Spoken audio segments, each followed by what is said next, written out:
Hey, Katerina here. Don't, Lola. Of course, I'm going to press play to record for the podcast, and the dog's immediately going to have an issue. That's how that's always going to go.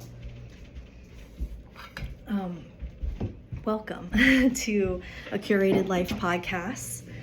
I am doing a solo podcast today, and I've only done one other solo podcast in the history of the podcast so far, but there are multiple topics that I have wanted to do solo or have thought would be nice to do solo. Oh, actually, you know what? No, I've done two other solo ones. I lied.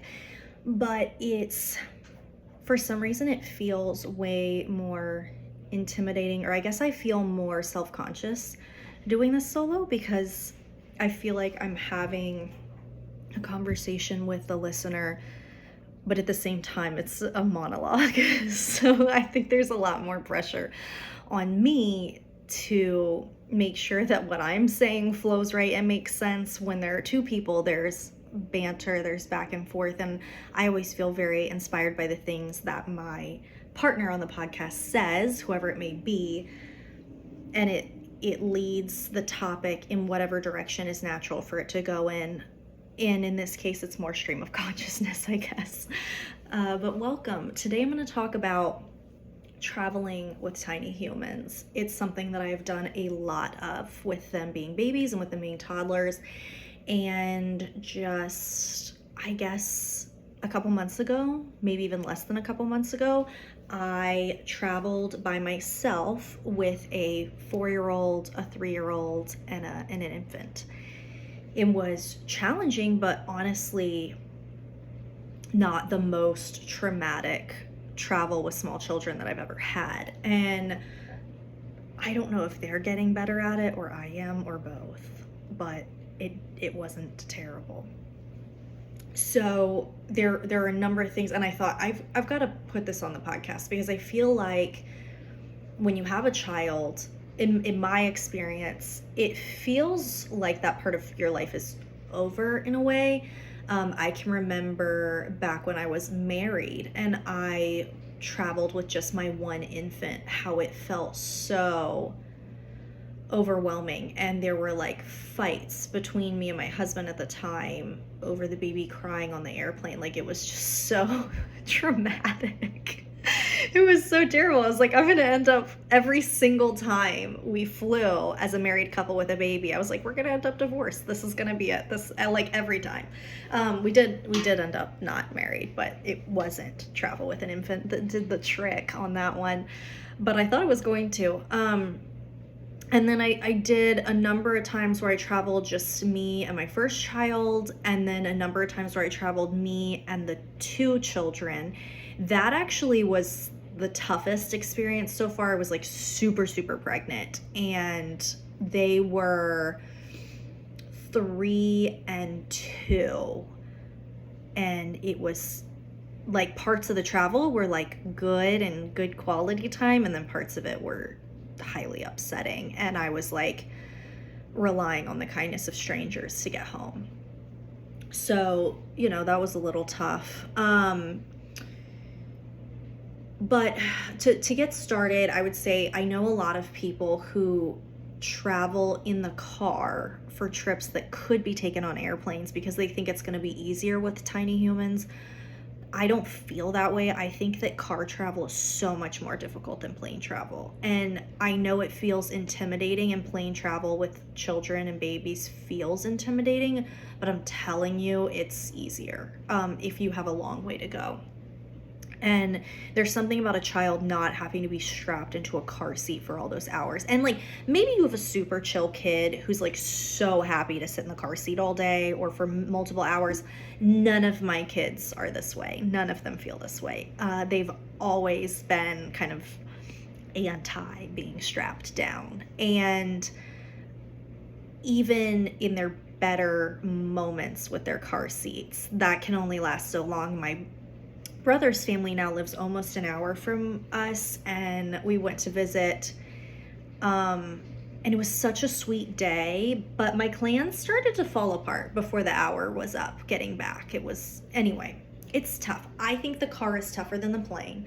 But I'm going to back up a little bit and say, if it's kind of a goal for you or a dream or a fantasy to travel with your children. Like for me, my sister's husband is in the military, so it's not optional. Like if I wanted to see them, I had to travel.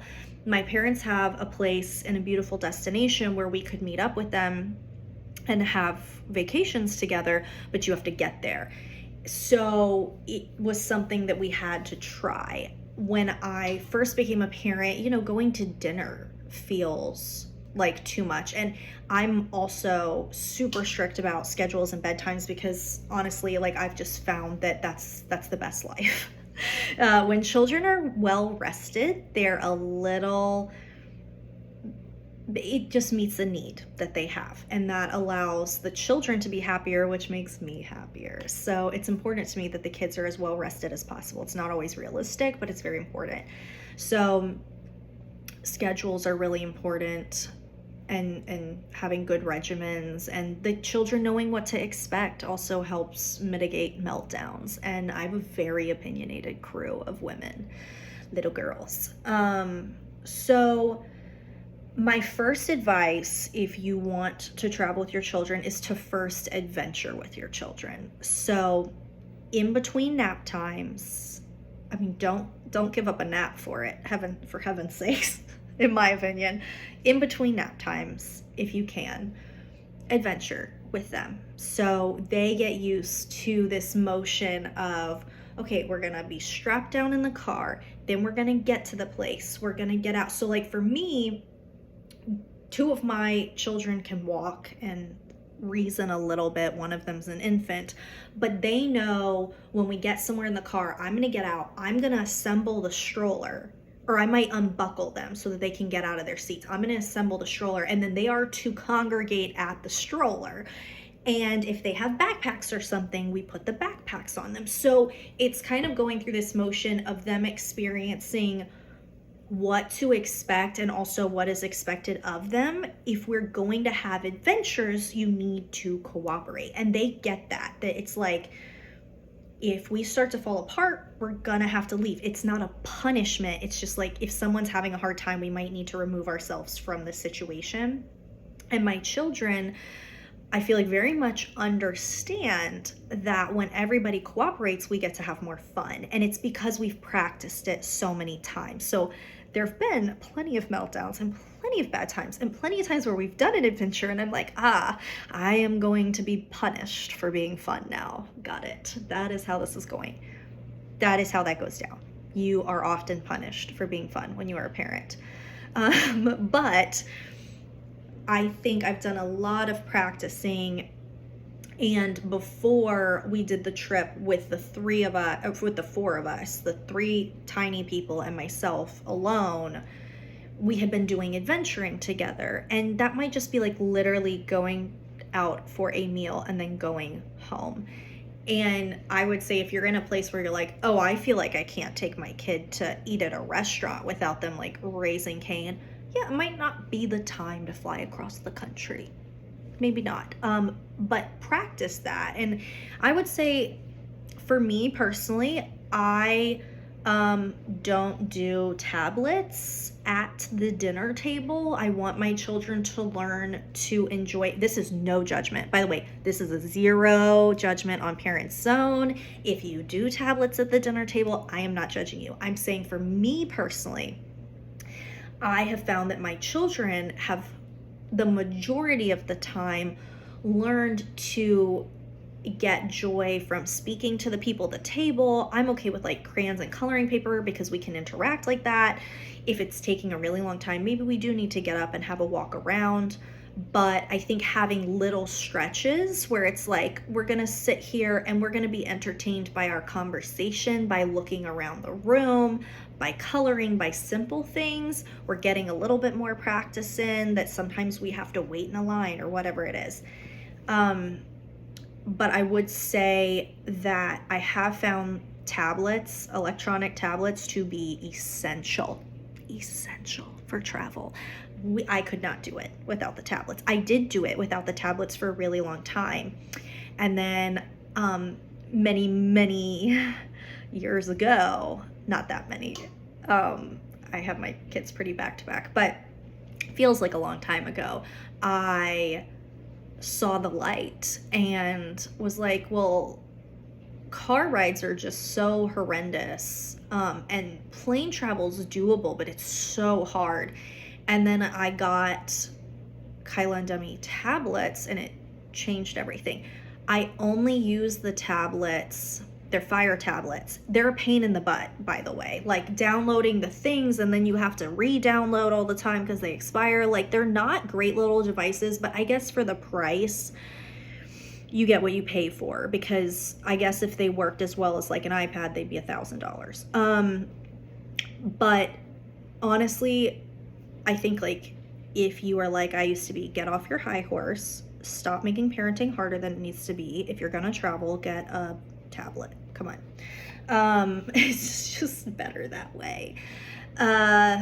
It's essential. I only use the tablets when we are doing car or plane travel, and that way the tablets remain fun and special. I think if they had them in the house all the time, I could be totally wrong, and it actually probably depends on the kid. I'm sure there are kids that could like play a game on there literally all day and be captivated by the game.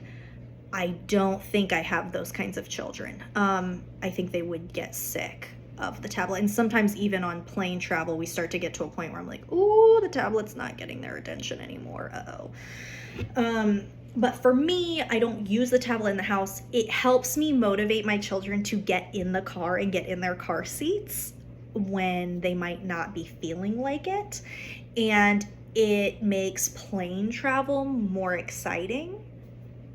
So I'm a big fan of the tablet. Can't recommend it enough for travel. And think about, like, when I compare when I've traveled with and without tablets, our capacity for travel goes up so much more with that. So I would rather get to go more places and do more things and go farther and more independently with the tablets than be held back without the tablets or have a horrible time the entire time we're traveling. I'm just not interested. There's going to be some trauma here and there when you travel with tiny humans. Like, there's going to be moments where you're like, this is not okay at all. You're going to have to rely on the kindness of strangers. And that's another thing I would point out. If you are traveling by yourself with more than one tiny human, you do need to be prepared to rely on the kindness of strangers. There were multiple times flying down to the Keys and flying back with my 3 that I handed the baby to a perfect stranger. And it was just necessary, because how am I supposed to assemble or disassemble my stroller while I'm holding a bobbly little infant? Like, it's just really hard. I can do it. It's very difficult. And there were times where someone would come up and be like, can I help you with something? They don't know. This stroller is like a mini UFO. It's very complicated. So I'm like, yes, you can hold the infant, because I know how to work the stroller. There was a meltdown by someone who shall not be named that got like a little very out of hand, and like a stranger had to hold my infant so that I could get a larger child off of the plane. Actually, a couple strangers had to hold her. So you do have to be prepared for that. Bring hand sanitizer, bring wipes, whatever makes you feel comfortable. If you're traveling by yourself, if you're traveling with another person, you're probably fine. But if you're traveling by yourself, that's something that's going to happen. And just be prepared for that. I think the more you practice adventuring, the more ready your kids are probably to go along with you and just be like, yeah, sometimes we're friends with strangers now. No stranger danger here. Good news, in an airport's like pretty contained. I don't know. There's gonna be someone that's gonna message me and be like, absolutely not. But this is what has to happen to get from point A to point B sometimes. Okay, so there's that. I like to pack my children their own little backpacks. So in the past, if I was traveling with another adult and my kids, like I would have the bag of the essentials, and then like a big bag of snacks would go in the other adult's bag. If you don't have that, then like you need your backpack diaper bag thing, which hopefully should be a backpack. You need a backpack of some kind with all their essentials, and then another bag for the snacks and stuff. And then your children should have small backpacks that they actually can carry themselves, that have like their tablet, their water bottle, a stuffy, whatever little thing they want, maybe some coloring stuff, whatever. I think that it's really good for them to have some ownership of like, this is an item that I'm responsible for, but also it's just helpful.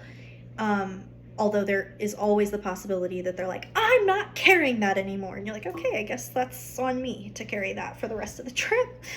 So that is possible. That does happen. You bring their water bottles. This is what I do. You gotta pack snacks. You are allowed to take snacks through the security at the airport. That is 100% allowed. Pack lots of snacks. I also am a big believer in like, no one needs to starve or dehydrate themselves on the travel day. Like, let's not make this more painful than it needs to be. We're gonna need to go to the bathroom anyway. So try to have everyone be hydrated and well fed, and just go to the bathroom. Take your kids to the bathroom, literally always. If you get off a plane, take them to the bathroom. If you get on a plane, take them to the bathroom. Any chance you get, take everyone to the bathroom. Because if you don't, the second the plane is like, okay, last call for boarding, your kid's gonna be like, I have to go to the bathroom and I need to go right now. And you're gonna be like, of course you do. That's perfect. And if they say that, also feel comfortable. Like, if you walk onto a plane to sit down, you can take your kid to the bathroom right then. Do not try and wait until you're steady in the air, because what's going to happen is you're going to be like actively on takeoff and your kid's like, I'm gonna pee my pants right now.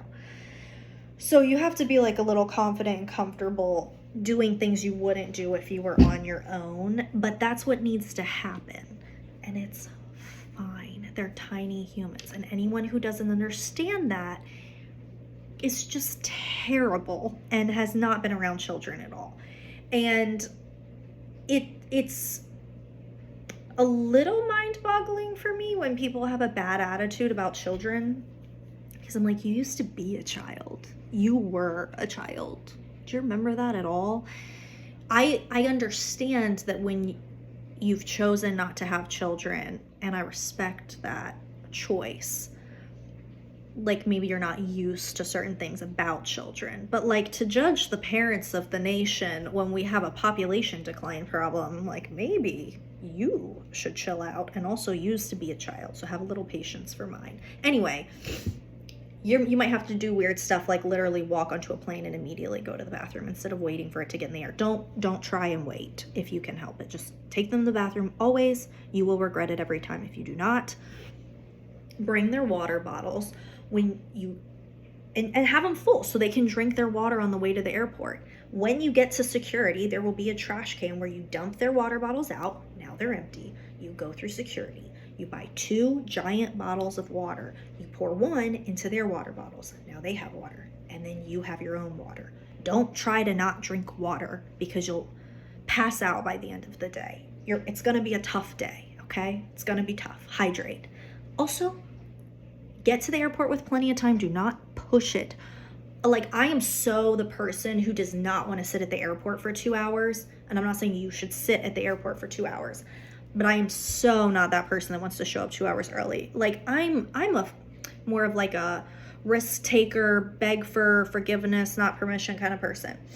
With children, do not push the timeline, because you will regret it. And if you're rushing, you're going to start your travel out on a bad note. I know my worst moments as a parent, my worst moments are because I'm in a hurry. If I was never in a hurry, I bet my children and I would never have conflicts with each other. I think every single time we have a conflict, it's because I'm in a hurry and they're not, okay? They don't get it. And then if you get flustered, it just makes it worse. Now they're being more obstinate. It's like, how are we ever going to get where we need to go? So I'm saying, give yourself plenty of time.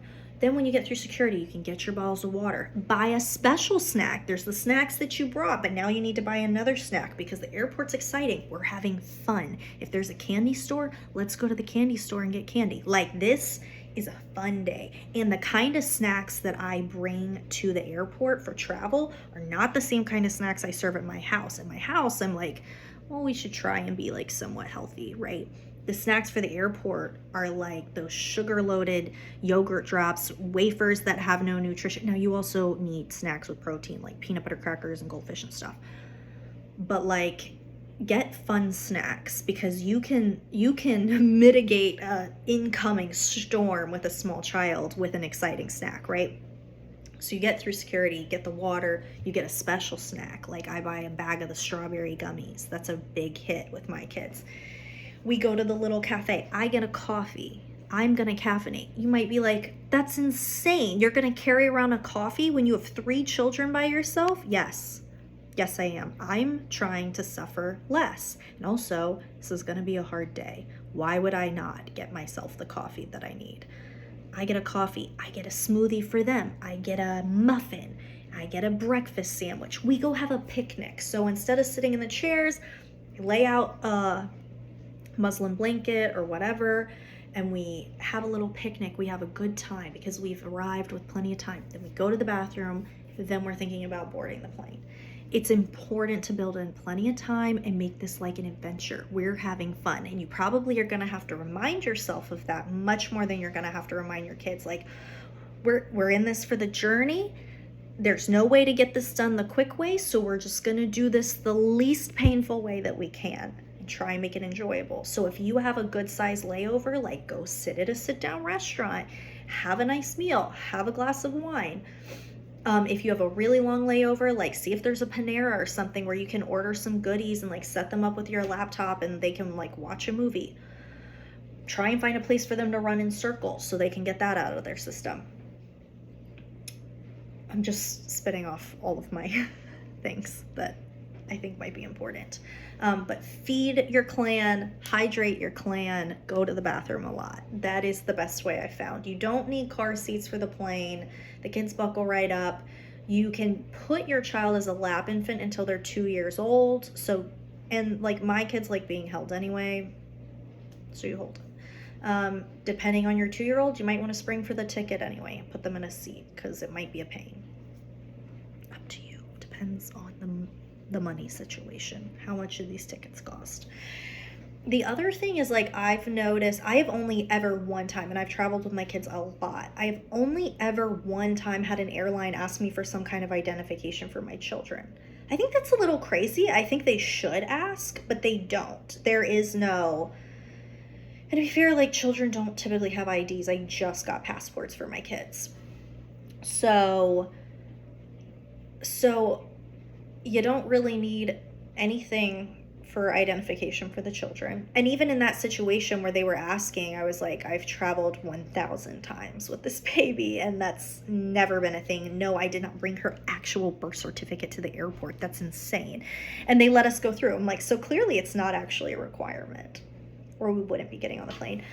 When you buy your tickets, if you're adding your child as a lap infant, you might have to buy your tickets and then call the airline, or log on later, add the lap infant. Make sure you add your lap infant before your day of travel. That's very important. Very, very important. You, if you're going somewhere where you're going to be traveling by car, which is like anywhere, you can check your car seat at security to your destination.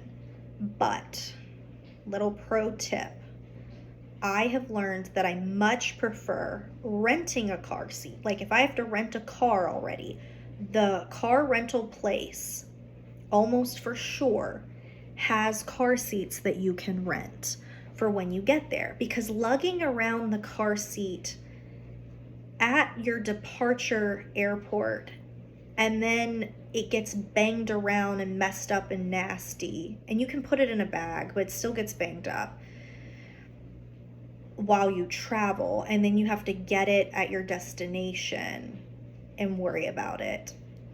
If you have plenty of adults with you, okay, sure, do that. There's somebody who can handle the car seat. If you're traveling by yourself with multiple children, that's not happening. So it is an option. Make sure, of course, that you book the car seat when you book your car. Do not be showing up at the arrival airport rental car place and be like, oh, you guys have car seats? Because, like, how are you gonna leave the airport if they say no? And, like, they don't have any compassion for you because you didn't book it ahead of time. So when you book your rental car, also book the car seats. Renting the car seats is like such supreme parenting. The car seats are crappy, so if that's going to give you anxiety, bring your own, because the car seats are not great. Strollers you can bring with you into the airport through security to the gate, check it at the gate to your next stop. At your next stop, you wait right outside the airplane. They bring the stroller up, you assemble it, put your kids back on it, and you're on your way. If you only have one layover and it's super fast and you need to be quick, maybe don't do that with the stroller. Check your stroller to your destination, because it takes them a minute to get it from under the plane and put it up where you step off of the plane. So if you're in a time crunch, that's going to mess you up real bad. But as long as it's not an extreme time crunch, it's probably worth it. I feel like I have mom muscles now where I can carry children for a very long time successfully, but you can only do that for so long, especially if you're trying to hustle, or if you have a sizable layover, you need the stroller, you need it. So have a great stroller, check it to your next stop, your layover. So take it all the way to the gate so it can help carry all your things, especially if you're traveling by yourself with multiple children. I don't know how you would ever do that without a stroller. You should not. That's terrible. And then when you get to your destination, you have your stroller. And that brings up a good point. When adventuring and traveling with small children, you need a sufficient stroller. And my stroller needs have changed a lot based on how many kids I had. When it was just Kyla, I mean, one of those little rinky-dink nothing strollers was fine. I could fit her and I's stuff all in a backpack and her in a little stroller. And even then, like, I could carry her. It was only one kid. Then there were two. It was Kyla and Demi. And there was this like jogger type stroller where the seat could lean back and it was flat, and they could both sit on that flat seat. And there was a little bit of space under the stroller, but not much. So and that one was not as fancy. So I had no problem checking it. And that was great. And it was great at the destination. The only thing is every now and then they would fight because they didn't want to sit that close to each other. And now I have a very nice stroller. And I actually put one seat attachment on top, and that's where the baby sits. And the bottom has this very sizable basket, and my kids actually just sit on either end of the basket as if it's a seat, because if I put another attachment on, I can't fit as much stuff. This way I can fit like a ton of stuff in the bottom. And if I need to fit a lot of stuff in the bottom basket and there's only room for one kid to sit, the other kid can sit on the foot part of the seat on top that the baby's sitting in. So I actually have a big, like, badass stroller, but with only one seat attachment on it. It's actually been the best way right now for the stage that we're in for them all to fit and be able to fit stuff. If you have a baby who sits up and eats, there are these seat things. You can order them off Amazon. There are these seat things that like hook onto the side of any table and you like tighten them or loosen them. If you want the link, just message me and I'll send you the link for the one that I bought. But I use it at like every single restaurant. The high chairs like don't fit little babies very well, and the high chairs don't always fit the tables really well. It's like the high chairs that restaurants have are not always amazing and also probably gross, but I don't care as much about that now because I've had 3 children and I'm like, that's fine. Are there feces on it? Hopefully not. We'll be fine. Anyway, I like to go anywhere with that little attachment. So any table that we're sitting at, the baby can sit at the table with us and be properly situated in a way that's like comfortable and doable for her. So that little piece is important, and that can just like get thrown into the bottom of the stroller with whatever bags I have. I did not take it with me when I flew with all three, because she honestly was not even in a place where she cared that much about real food. Like, she could do like some Cheerios and stuff, but she didn't care about real food at that point. She was so tiny. So there's that. I love snack cups. Water bottles. When you're on the plane and your child is ready to drink water, face the water bottle away from you guys, open it. It's gonna spew water out because of the pressure that's built up. Then tighten it, whatever you gotta do, hand it back to your child. I've learned this the hard way several times. If you just let them open the water bottle, like pop the top off or whatever to take a sip, whatever it is, it's gonna spew water out. My children become very upset if they get wet at all. It's a little comical, but it's not cool. Along those same lines, you need backup clothes. You need clothes that are for backup, for things like that. Bad things are probably gonna happen at some point. Bring backup outfits. You don't need like 1,000 backup outfits. I honestly would for Kyla and Demi, I bring like one backup outfit that I know would fit both of them because they're so close in age. So like, you don't have to be crazy with it, but it also depends on the kid. Like, maybe some kids are a lot more likely to mess up an outfit, and like they might need 2 backups. Or like, also bring socks, bring sweaters. They're gonna get cold, they're gonna get hot, even if it's in the middle of the summertime. Like, you don't want to be stuck with a child that's like, oh, I'm so cold or I'm so hot. Like, put them in, like, layer their outfits so they can be less hot or less cold.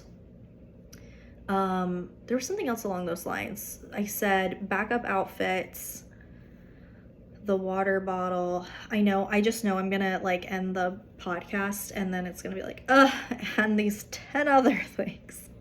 This is all very important stuff. You need headphones for the tablets. Make sure that you buy the appropriate size or your kid's not actually going to wear them. You can get away with having a little volume on the tablet on an airplane, but like technically the rules, like the law, is that you cannot have devices making noise when you're on an airplane. So hypothetically, and I've had it happen, the people that work on the airplanes, flight attendants. I wanted to say stewardesses, but like, I don't love that. It's like assuming that the flight attendant's a woman. I feel like we shouldn't be saying that. I don't know. Someone tell me what the PC term is, but we'll say flight attendant. The flight attendant can ask you to mute any device, and like, that is the law. And if you get in a fight with a flight attendant, they can kick you off the plane. And there have been cases where people have been kicked off for this kind of stuff. So make sure you have headphones for the tablets or any device that you bring. They're great, very comfortable little headphones for little people. So like, practice with the headphones ahead of time so that they're comfortable using them, and that will help them be more tuned into their device and have a better flight. That is so important. Maybe bring chargers with you for your tablets during the travel. Like, what if you get stuck somewhere? That would just be terrible. Okay, I think that's about it. That's the majority of stuff that's coming to mind. I'm sure I'll have a bunch of notes later and be like, well, I guess there's gonna have to be a second Traveling with Tiny Humans podcast episode because I forgot all of these very important things. Let me know if you think I definitely missed anything, because I want to just throw as many facts and little nuggets of gold out as I can, because most of the stuff is stuff that I've learned the very hard way. I will say that I do think air travel has gotten a little bit more child friendly just in the past couple years. There was a lot of really negative press, especially for American Airlines. In 2020, there were people like getting kicked off planes because they wanted 2-year-olds to wear masks. And I don't know if you've ever met a 2-year-old, but it's not developmentally appropriate. Like literally their brains cannot handle that. I'm not saying that no kid ever, but there are children who developmentally are not there where they can be asked to wear a mask. And it was like, maybe the child had the mask on but didn't have it on properly. It's like these children have been on the earth for 2 years. And actually, I think it might have even been something crazier than that, like a year and a half old. I don't remember what the cutoff was, but I was like, this is impossible. It's impossible. Like a 2-year-old, I mean, they still poop their pants, most of them. Like, and you think they're going to wear a mask properly and they might for a little bit, but like when they're flying all day. Anyway, I'm not anti-mask. I just understand a little bit early childhood development. Like you barely have to understand any of that to know that that was insane. And there were families being kicked off of planes because of altercations over the 2-year-old's actions. It was crazy to me, and terrifying. So I like had to fly at the end of 2020 if I wanted to see my sister, and like we had been in quarantine all year, and it was like, I haven't seen her, I must. But it was terrifying to travel, honestly. Like I just knew we were gonna get kicked off a flight. And at the time it was like anything, and a flight attendant said, even if it was like crazy or dumb, like you just needed to go with it because you were so scared of getting kicked off flight. I think maybe there was enough negative press that they've relaxed a little, because I've not seen anything about that kind of stuff in a long time, and my experiences have gotten noticeably more pleasant since that time period, because I had some like really ugly interactions with people while flying by air. There was a situation last year when I flew with my 2 older ones where I bought the tickets. It wouldn't let me online pick my seats, and I called the airline to be like, I do have to sit with these children. Like one is barely potty trained. Like this is not optional. They are very tiny. And the person I got on the phone was like, you can't pick the seats. You have to go to the gate for help when it's time to travel. And I did, and the people at the gate were like, the plane's totally full. There's nothing we can do. And they had sat all 3 of us in separate places. And I was like, do you think whoever's sitting next to her will take her to the bathroom and wipe her butt? Like, what is your plan, friend? Like, I don't think it's okay to ask perfect strangers to babysit other perfect strangers on multiple hour flights. This seems insane to me. It was insane. And I had to beg strangers to switch seats with us once we were on the flight. And I don't think that the success of being able to get and stay on an airplane on public transportation that you've paid hundreds of dollars for should rely on the kindness of strangers. I do believe that they're changing something in the system. I think from what I've read and what my experience was recently, they're trying to do a better job of making sure families get put together and that children stay with their caretakers. I don't know why we're just figuring this out in 2023, but here we are considering the possibility that this could be important. So I do think that that's being handled better, or they're trying to. I know airlines are getting a lot of bad press for like canceled flights and stuff and delayed flights, and that you can do nothing about. And that is terrifying because that can turn an okay day into a really bad day. But I will say I do think that there is more of an effort being made to accommodate people traveling with children. I will report back here if I see that going the opposite way. But a few years ago, like traveling with your children was it was terrifying for good reason. And people, like, I was scared that I'm not a person who's like easily scared. I'm a risk taker. I was like, we could definitely get kicked off a plane. My 2-year-old has no respect. And that's just not it, because it's not developmentally appropriate to be able to rationalize with a 2-year-old about a germ that we're afraid of. So it's just not something that's very doable. I'm like, but if all of us wear our masks, then the infant maybe would be okay if she was only half wearing it. Like, I don't, just a thought. But there were crazy stories, and I just bring that up because I don't know if you weren't a parent at that time, like maybe that didn't stand out to you. To me, I was like, this is wild. And looking into traveling at the time was like, oh my gosh, like how are we gonna do this without something traumatic happening? So thank you for listening. I hope this was helpful.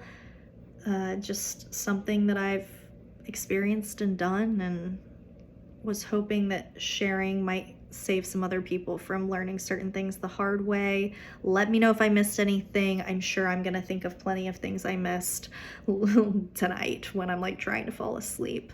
As always, please subscribe, download, give us 5 stars, the whole thing. The podcast does better and more people will see it. And the idea is to create a like-minded community, which I think we have here, and it's really special. So thank you. This was Katerina with a Curated Life podcast.